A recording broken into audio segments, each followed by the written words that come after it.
Hello everyone, it's me Chandru. And ഇന്നത്തെ വീഡിയോയിൽ നമ്മൾ ഡിസ്കസ് ചെയ്യാൻ പോകുന്ന കാറ്റഗറി 3 ആൻഡ് 4 ഹിന്ദിക്ക് യൂസ്ഫുൾ ആവുന്ന കുറച്ച് PYQs ആണ്, പ്രീവിയസ് ഇയർ ക്വസ്റ്റ്യൻസ് ആണ്.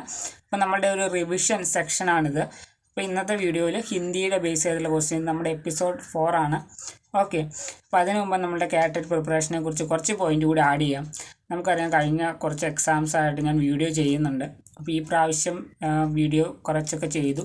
ഈ പ്രാവശ്യം സാധാരണ നമ്മൾ ലൈവ് സെക്ഷൻസൊക്കെ വെക്കാറുണ്ടായിരുന്നു. എന്നാൽ ഈ പ്രാവശ്യം നമ്മൾ ലൈവ് ഒന്നും തന്നെ വെച്ചില്ല. ഓക്കെ, അതുകൊണ്ട് തന്നെ ഒരു ഇൻട്രാക്ഷൻ നടന്നില്ല. മീൻസ് എന്താണ്, ലൈവ് സെക്ഷൻ ആകുമ്പം നമ്മൾ ഓരോരുത്തരെ കമൻറ്റൊക്കെ കാണുമ്പോൾ ഇന്നവരെയൊക്കെ ആ കമൻറ്റിലൂടെ നമുക്ക് പരിചയപ്പെടാൻ പറ്റുമായിരുന്നു. ഈ പ്രാവശ്യം അങ്ങനെ അതുകൊണ്ട് ആരും തന്നെ പരിചയപ്പെട്ടില്ല. ഇതെന്താണ്, നമ്മളുടെ ഈ വീഡിയോ ഞാനിപ്പോൾ കറൻ്റ്ലി ചെയ്യുന്നത് ഏപ്രിൽ 29 തീയതിയാണ്. ഓക്കെ, ഇത് മെയ്യും കഴിഞ്ഞ് ജൂൺ 17 തീയതിയാണ് നിങ്ങൾക്ക് കിട്ടത്തുള്ളൂ. അതായത് എക്സാമിന് കുറച്ച് ദിവസം മുമ്പ്. ഓക്കെ, അതായത് അതുവരെയുള്ള വീഡിയോസ് ഞാൻ നേരത്തെ അപ്ലോഡ് ചെയ്തിട്ടുണ്ടായിരുന്നു ഈ പ്രാവശ്യം. അപ്പോൾ അത് നേരത്തെ അപ്ലോഡഡ് ആയിരുന്നതുകൊണ്ട് നിങ്ങൾക്ക് ആ കറക്റ്റ് ടൈമിൽ 7 മണിക്ക് വെച്ച് നിങ്ങൾക്ക് വീഡിയോസ് കിട്ടി. ഓക്കെ, പിന്നെ എന്താണ്, നിങ്ങൾ നന്നായിട്ട് പ്രിപ്പയർ ചെയ്തു കാണും എന്ന് ഞാൻ വിശ്വസിക്കുന്നു. ഓക്കെ, ഞാനൊരു ചെറിയ ബ്രേക്ക് എടുത്തു വന്നിട്ട്. ഓക്കെ, അപ്പോൾ എന്താണ്, ഇനിയിപ്പം നമ്മുടെ എക്സാം കഴിയുമ്പോൾ തന്നെ നിങ്ങൾ ആ ക്വസ്റ്റ്യൻ പേപ്പറൊക്കെ ഒന്ന് അയച്ചു തരിക പറ്റുമെങ്കിൽ. നമുക്ക് അടുത്ത എക്സാമിന് വേണ്ടി പ്രിപ്പയർ ചെയ്യണം. ഓക്കെ, ആദ്യമായിട്ടാണ് ഞാനിങ്ങനെ നേരത്തെ വീഡിയോസ് അപ്ലോഡ് ചെയ്ത് വെക്കുന്നത്. കാരണം എന്താണ്, ഒരു 2 മാസം മുമ്പേ, 1.5 മാസം മുമ്പേ നമ്മൾ ഈ പ്രാവശ്യത്തേക്കുള്ള വീഡിയോസ് എല്ലാം തന്നെ അപ്ലോഡ് ചെയ്ത് കഴിഞ്ഞായിരുന്നു. ഓക്കെ, അപ്പോൾ ചിലപ്പം കുറച്ച് വീഡിയോസ് കൂടി ആഡ് ചെയ്യാൻ നോക്കാം. അതർവൈസ് നമ്മൾ ഇതിൽ സ്റ്റോപ്പ് ചെയ്യും. അതുകൊണ്ടാണ് ഞാൻ ഈ കുറച്ച് ഡീറ്റെയിൽസ് കൂടി ആഡ് ചെയ്യുന്നത്. പിന്നെ നമ്മളുടെ വീഡിയോസ് എങ്ങനെ ഉണ്ടായിരുന്നു, കാരണം ഈ പ്രാവശ്യം കുറേ ചേഞ്ചസ് നമ്മൾ കൊണ്ടുവന്നു. കാരണം ഫസ്റ്റ് ഓഫ് ഓൾ കുറച്ച് സെക്ഷൻസൊക്കെ സ്റ്റാർട്ട് ചെയ്യാമെന്ന് പറഞ്ഞതിൽ സൈക്കോളജി നമ്മൾ സ്റ്റാർട്ട് ചെയ്തു. ഓക്കെ, പിന്നെ A to Z ഹിന്ദി എന്ന് പറഞ്ഞ ക്വസ്റ്റ്യൻ അത് പിന്നെ അങ്ങോട്ട് മുന്നോട്ട് നടന്നില്ല. കാരണം നമ്മൾ ഈ റിവിഷൻ സെക്ഷനിലൊക്കെ ക്വസ്റ്റ്യൻ ഡിസ്കസ് ചെയ്യുന്നതുകൊണ്ട് അത് നടന്നില്ല. പിന്നെയുള്ള സ്പോക്കൺ ഹിന്ദിയാണ്, അതും പെൻഡിങ്ങിൽ കിടക്കുവാണ്, തുടങ്ങാമെന്ന് വിചാരിക്കുന്നു. പിന്നെ ക്ലാസ് 8 ഹിന്ദിയുടെ കാര്യം, അതും സ്റ്റാർട്ട് ചെയ്യണമെന്നുണ്ട്, ടൈം കിട്ടാത്തതുകൊണ്ടാണ്. ഓക്കെ, എനിവേസ് നമ്മൾ ഈ പറഞ്ഞതിനകത്ത് സൈക്കോളജി നമുക്ക് കുറച്ച് പ്രോപ്പറായിട്ട് സ്റ്റാർട്ട് ചെയ്യാൻ പറ്റി. ഓക്കെ, അപ്പോൾ സൈക്കോളജിയുടെ വീഡിയോസ് ചെയ്തു. ഈ പ്രാവശ്യം നമ്മൾ റിവിഷൻസിലും അതിൻ്റെ ക്വസ്റ്റ്യൻസ് ആഡ് ചെയ്ത് ഡിസ്കസ് ചെയ്യുന്നുണ്ടായിരുന്നു. ഓക്കെ, അപ്പോൾ ഇതൊക്കെയാണ് അതിനെക്കുറിച്ച് പറയാനുള്ളത്. പിന്നെ നിങ്ങളുടെ വീഡിയോ കണ്ടിട്ട് നിങ്ങളുടെ ഒപ്പീനിയൻ എന്താണെന്ന് കമൻറ്റ് ചെയ്തേക്കുക. ഓക്കെ, അപ്പോൾ ഞാനിത് നോക്കുമ്പോൾ എനിക്കറിയാൻ പറ്റുമല്ലോ എങ്ങനെ ഉണ്ടായിരുന്നു, മീൻസ് ക്ലാസ് കൊണ്ട് എന്തെങ്കിലും ബെനിഫിറ്റ് ഉണ്ടായോ. അതുപോലെ തന്നെ എക്സാം കഴിയുമ്പോഴൊന്ന് കമൻറ്റ് ചെയ്തേക്കും എങ്ങനെ ഉണ്ടായിരുന്നു എക്സാം. ഓക്കെ, നമ്മുടെ വീഡിയോസ് കൊണ്ട് എന്തെങ്കിലും പ്രയോജനം ഉണ്ടായോ, ഹെൽപ്ഫുള്ളായോ, എന്താണ് നെഗറ്റീവ്സ്, അങ്ങനെ എന്തെങ്കിലുമൊക്കെ ഉണ്ടെങ്കിൽ ഒന്ന് കമൻറ്റ് ചെയ്തേക്കുക. കാരണം നമ്മൾ ഇനിയും വീഡിയോസ് ചെയ്യുമ്പോൾ ഹെൽപ്ഫുള്ളായിരിക്കും. ഓക്കെ, അപ്പോൾ ഇതൊക്കെയാണ് ജസ്റ്റ് പറയാനുള്ളൂ. പിന്നെ എക്സാം എഴുതാൻ പോകുന്നതിന് മുമ്പ് ആ OMR ഷീറ്റ് തീർച്ചയായിട്ടും ഒന്ന് പരിചയപ്പെടണം. പിന്നെ അത് വീഡിയോസായിട്ട് യൂട്യൂബിലുണ്ട്, അല്ലെങ്കിൽ നമ്മുടെ ചാനലിലുണ്ട്. ഓക്കെ, പിന്നെ ശ്രദ്ധിച്ച് എക്സാം അറ്റൻഡ് ചെയ്യുക. പിന്നെ OMR ബബിൾ ചെയ്യുമ്പോൾ ഒന്ന് മിസ്റ്റേക്ക് വരുത്താണ്ടിരിക്കുക. ഇതൊക്കെയാണ് ഫസ്റ്റിലെ ഒരു ഇൻട്രൊഡക്ഷനായിട്ട് പറയാനുള്ളത്. ഓക്കെ, ഈ പോയിൻറ്റ്സൊക്കെ നമ്മൾ പല വീഡിയോസിലും പലയിടത്തും നമ്മൾ പറഞ്ഞിട്ടുള്ളതാണ്, എന്നാലും ജസ്റ്റ് ഒന്നുകൂടി ഒന്ന് പറഞ്ഞു തന്നേ ഉള്ളൂ. ഓക്കെ, അപ്പം ഞാനെന്താണ്, ഏപ്രിൽ 29 ഇന്ന്. അപ്പോൾ ഒരു ചെറിയൊരു ബ്രേക്ക് എടുക്കുകയാണ്, ഇന്നത് അപ്ലോഡ് ചെയ്ത് കഴിഞ്ഞ്. അപ്പോൾ ഇനിയിപ്പോൾ നെക്സ്റ്റ് വീഡിയോ ഞാൻ മിക്കവാറും ജൂണിലായിരിക്കും ചെയ്യുന്നത്. ഓക്കെ, അപ്പോൾ എക്സാമിന് മുമ്പ് ചെയ്യാൻ പറ്റുവാണെങ്കിൽ 2-3 വീഡിയോസ് കൂടി നമ്മളുടെ പ്രിപ്പറേഷൻ ഒരു റിവിഷനായിട്ട് നമ്മൾ ആഡ് ചെയ്യാം. ഓക്കെ, അതർവൈസ് ഇത് ലാസ്റ്റ് വീഡിയോ ആയിരിക്കും ഈ സെക്ഷനിലുള്ള. ഓക്കെ, അപ്പോൾ നമുക്ക് ഇന്നത്തെ PYQs സ്റ്റാർട്ട് ചെയ്യാം. ഹിന്ദീനെ വെച്ചിട്ടാണ് PYQs ആണ് ഇന്ന് നമ്മൾ ഡിസ്കസ് ചെയ്യാൻ പോകുന്നത്. ഓക്കെ, അതുപോലെ തന്നെ നമ്മുടെ സൈക്കോളജി ക്ലാസ്സസ് എങ്ങനെ ഉണ്ടായിരുന്നത്, ടോപ്പിക് വൈസ് ക്ലാസ്സും ഉണ്ടായിരുന്നു. അപ്പോൾ അത് ഹെൽപ്ഫുള്ളായോ, എന്തെങ്കിലുമൊക്കെ മനസ്സിലായോ എന്നൊന്ന് കമൻറ്റ് ചെയ്തേക്കുക. ഓക്കെ, സോ നമുക്ക് സ്റ്റാർട്ട് ചെയ്യാം. ഫസ്റ്റ് ക്വസ്റ്റ്യൻ ആണ്, സ്കന്ദഗുപ്ത നാടകമേ കിത്തനെ അങ്ക് ഹെ. സ്കന്ദഗുപ്ത എന്ന് പറയുന്ന നാടകയിൽ എത്ര ഭാഗങ്ങളുണ്ട്? 1, 2, 4, 5. 4 ഓപ്ഷൻസ് ഉണ്ട്. ഓക്കെ, ഇതിലേതാണ് ആൻസർ? നിങ്ങൾക്ക് ആൻസർ ചെയ്ത് പോകാതിനൊപ്പം തന്നെ സാധാരണ നമ്മൾ ലൈവ് സെക്ഷനൊക്കെ വെച്ചിട്ടാണ് ചെയ്യാറ്. പക്ഷേ ഈ പ്രാവശ്യം ലൈവ് സ്കിപ്പ് ചെയ്തു.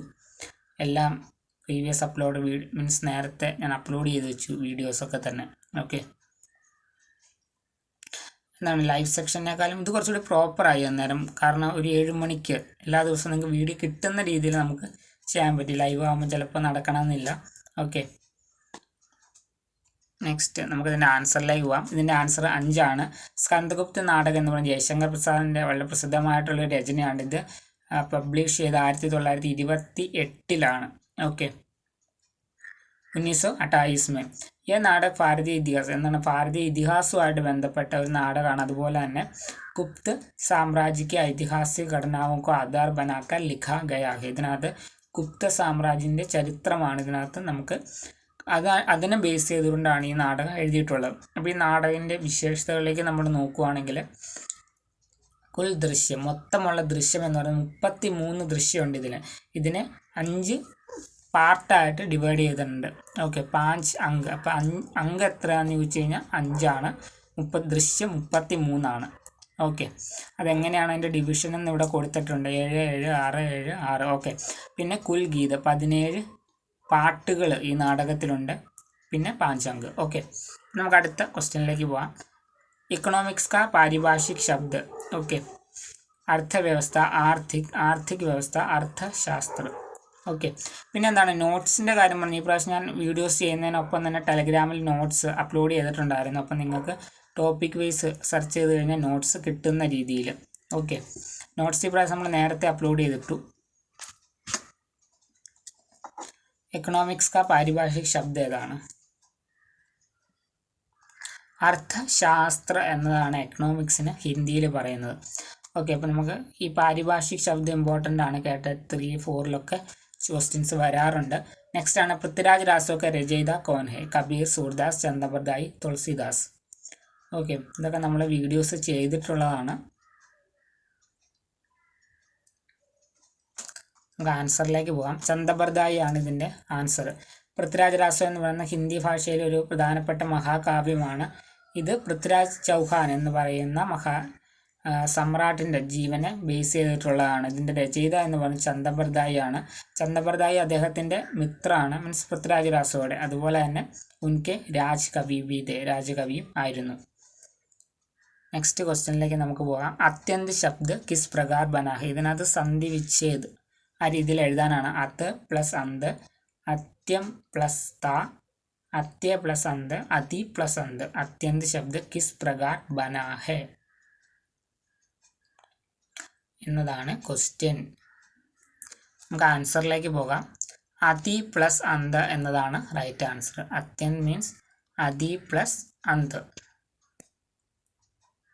നെക്സ്റ്റ് ആണ് ഇൻമേ ഹരിവംശ് റായ് ബച്ചൻ കാ സംബന്ധ് കിസ്സെ ഹെ? പ്രഗതിവാദ, പ്രയോഗവാദ, ഹാലാവാദ, ഛായാവാദ. ഹരിവംശ് റായ് ബച്ചൻ്റെ ആത്മകഥ എന്ന് പറയുന്നൊരു ടോപ്പിക് ഉണ്ട്.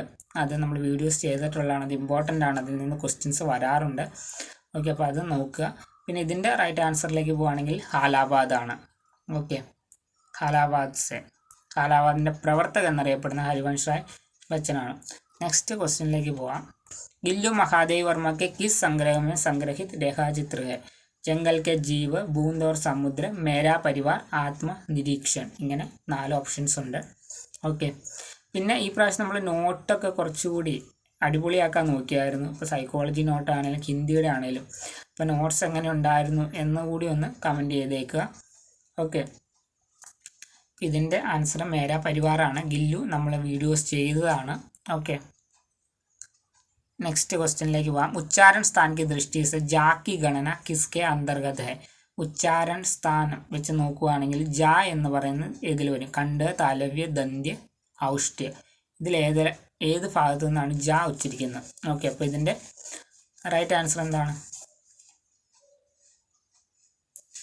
ഓക്കെ, അപ്പോൾ ഇതിൻ്റെ റൈറ്റ് ആൻസർ എന്ന് പറയുന്നത് താലവ്യാണ്. അതിൻ്റെ എക്സ്പ്ലനേഷൻ ഉണ്ട്. ഓക്കെ, പ്രത്യേകിച്ച് ഈ ഒരു പിക്ക് വേണമെങ്കിൽ നിങ്ങളൊരു സ്ക്രീൻഷോട്ട് എടുക്കുക, അല്ലെങ്കിൽ നമ്മൾ നോട്ട് ടെലഗ്രാമിലുണ്ട്. അപ്പോൾ ഇതിനകത്ത് ഈ വീഡിയോ നമ്മൾ ചെയ്യേണ്ടതായിരുന്നു. പല പ്രാവശ്യം നമ്മൾ വിട്ടുപോകും. ഓക്കെ, കാരണം പ്രത്യേകിച്ച് ആരൊന്നും കമൻറ്റ് ചെയ്യാത്തതുകൊണ്ട് ഞാനും വിട്ടുപോകും. ഈ ഒരു വീഡിയോ മെയിൻ ഇമ്പോർട്ടൻ്റ് ആയിട്ടുള്ള വീഡിയോ ആണ്. ഇതിൽ മീൻസ് ഈ ഒരു ടോപ്പിക്ക് ഇതിൽ നിന്ന് ഡെഫിനറ്റ് ആയിട്ട് ക്വസ്റ്റ്യൻ വരും. ഇങ്ങനെ അക്ഷരം തന്നിട്ട് അതിൻ്റെ ഉച്ചാരണ സ്ഥാനം ഏതാണെന്ന് എഴുതാൻ ഐഡൻറ്റിഫൈ ചെയ്യാൻ വേണ്ടി. ഓക്കെ, അപ്പം നമ്മൾ ജസ്റ്റ് ഇതൊന്ന് പറഞ്ഞു പോകാം. ഓക്കെ, ഇതിനകത്ത് കണ്ഠ്യ എന്ന് പറയുന്ന ഭാഗമുണ്ട്. ദായും നമ്മുടെ ത്രോട്ടിൻ്റെ ആ ഭാഗമായിട്ട് വരും, തൊണ്ടയുടെ. അപ്പോൾ അവിടെ നിങ്ങൾ നോക്കുവാണെങ്കിൽ കാ വർഗ ഉച്ചരിക്കുന്നത് കണ്ഠ്യ ഭാഗത്ത് നിന്നാണ്. ഓക്കെ, ആ കാര്യം മനസ്സിലാക്കുക. ഏറ്റവും താഴെയുണ്ട്. ഓക്കെ, പിന്നെ ആ, രണ്ടാമത്തെ ആ, പിന്നെ ഹ, ഇതൊക്കെ കണ്ഠ്യയിൽ വരുന്നതാണ്. ഓക്കെ, ഇനി നമുക്ക് ചാ വർഗിലേക്ക്. കാ വർഗ എന്ന് വെച്ച് കഴിഞ്ഞാൽ കാ, ഇഖ, ഗ, ഇഗ, ങ, അത് മൊത്തം വരും. അല്ല ങ വരില്ല. കാ വർഗം മീൻസ് കാ ഇഖ ഗ ഇഗ ഈ 4 കായും മീൻസ് ആ 4 അക്ഷരവും കണ്ടിൽ തന്നെയാണ് വരുന്നത്. നെക്സ്റ്റ് ആണ് താലവ്യ. ഇപ്പം നമ്മൾ ക്വസ്റ്റ്യൻ വന്ന ഒരു അതിൽ നിന്നാണ്. അതിനകത്ത് ചാ വർഗം ചാ ഇച്ച ജ ഇജ ഇത്രയും താലവ്യാണ്. പിന്നെ യാശ ഈ ഇത് രണ്ടും താലവ്യയിൽ നിന്നാണ് ഉച്ചരിക്കുന്നത്. നെക്സ്റ്റ് ആണ് മൂർധന്യ. അതിൽ നിന്നാണ് ടാ വർഗ, പിന്നെ എറു, പിന്നെ ഷ ഇതൊക്കെ അവിടെ നിന്നാണ് ഉച്ചരിക്കുന്നത്. പിന്നെ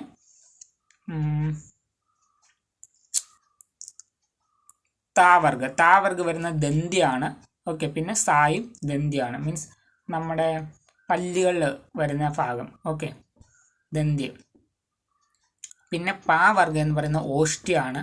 പിന്നെ ഊ അത് രണ്ടും കൂടി അതിനകത്ത് വരും. ഓക്കെ, അപ്പം നിങ്ങൾ ഇതിൻ്റെ ഒരു സ്ക്രീൻഷോട്ട് എടുക്കുക. അപ്പോൾ മെയിനായിട്ടുള്ള ഞാൻ പറഞ്ഞു, ഇതല്ലാണ്ട് കണ്ഠ പ്ലസ് താലു അങ്ങനെയും ഉണ്ട്. മെയിനായിട്ടുള്ള നിങ്ങൾ ഈ കാര്യം ഓർത്തിരിക്കുക. കണ്ഠ്യ, താലവ്യ, മൂർധന്യ, ദന്ത്യ, ഇതിൽ നിന്നൊക്കെ മീൻസ് ഓഷ്ട്യ. ഓക്കെ, ഇതിൽ നിന്നൊക്കെ ഡെഫിനറ്റ് ആയിട്ടും ക്വസ്റ്റ്യൻ വരാൻ സാധ്യതയുണ്ട്. ഇതിൻ്റെ ഒരു സ്ക്രീൻഷോട്ട് എടുക്കുക. ഇത് നമ്മൾ വീഡിയോ ചെയ്യേണ്ടതാണ്. ഇനി വരുന്ന ടൈമിൽ ചെയ്യാൻ നോക്കാം. ഓക്കെ, അപ്പോൾ അതായിരുന്നു 7ാമത്തെ ക്വസ്റ്റ്യൻ. ഇപ്പോൾ ഞാൻ പറഞ്ഞ പോലെ ഞാൻ ഒത്തിരി നേരത്തെ അപ്ലോഡ് ചെയ്തിരിക്കുന്ന വീഡിയോ ആണ്. അപ്പോൾ ഇനി ജൂണിൽ ഇതിപ്പോൾ 17ാം തീയതി വരെ നമ്മുടെ ഷെഡ്യൂൾഡ് വീഡിയോസ് ഉണ്ട്. ഓക്കെ, ഇതിപ്പോൾ 17ാം തീയതി ആയിരിക്കും നിങ്ങൾക്ക് കിട്ടുന്നത്. അത് കഴിഞ്ഞ് കുറച്ച് ദിവസം കൂടിയുണ്ട് എക്സാമിന്. നമുക്ക് പറ്റുവാണെങ്കിൽ ഞാൻ ജൂണിൽ കുറച്ച് വീഡിയോസ് കൂടി ചെയ്യാൻ നോക്കാം. ഓക്കെ, അതർവൈസ് നമുക്ക് ഇവിടെ സ്റ്റോപ്പ് ചെയ്യാം. അപ്പോൾ ഞാൻ ഇനി വീഡിയോ ചെയ്യാൻ പറ്റിയില്ലെങ്കിൽ നിങ്ങൾ മെയിനായിട്ട് ശ്രദ്ധിക്കേണ്ട കാര്യം ക്വസ്റ്റ്യൻ പേപ്പർ ഒന്ന് അയച്ചു തരിക ടെലഗ്രാം ചാനലിൽ മീൻസ് ടെലഗ്രാം ഗ്രൂപ്പിലൊക്കെ. ഓക്കെ, പിന്നെ നന്നായിട്ട് പ്രിപ്പയർ ചെയ്യുക. ഓക്കെ, പിന്നെ വീഡിയോസിൻ്റെ ഒപ്പീനിയൻസ് എന്തെങ്കിലും ഉണ്ടെങ്കിൽ ഒന്ന് കമൻറ്റ് കൂടി ചെയ്തേക്കുക. പിന്നെ ഓക്കെ, ഇത്രയൊക്കെയാണ് മെയിനായിട്ട് പറയാനുള്ളൂ. ഞാൻ ആദ്യം പറഞ്ഞ ഒരു ലൈവ് സെക്ഷൻ ആകുമ്പോൾ നമുക്ക് ഇൻട്രാക്ഷൻ വരും. മീൻസ് ക്വസ്റ്റ്യൻസ് ഒക്കെ ചോദിക്കുമ്പോൾ അതിൻ്റെ ആൻസർ ആയിട്ട് പറയും. ഇപ്രാവശ്യം അങ്ങനെ ഇല്ലാത്തതുകൊണ്ടാണ് ഞാൻ കുറച്ച് പോയിൻറ്റ്സ് അങ്ങോട്ട് പറഞ്ഞത്. ഓക്കെ, അപ്പോൾ കാണാം. So guys, see you in the next. തബ് തക് के लिए ओके बाय.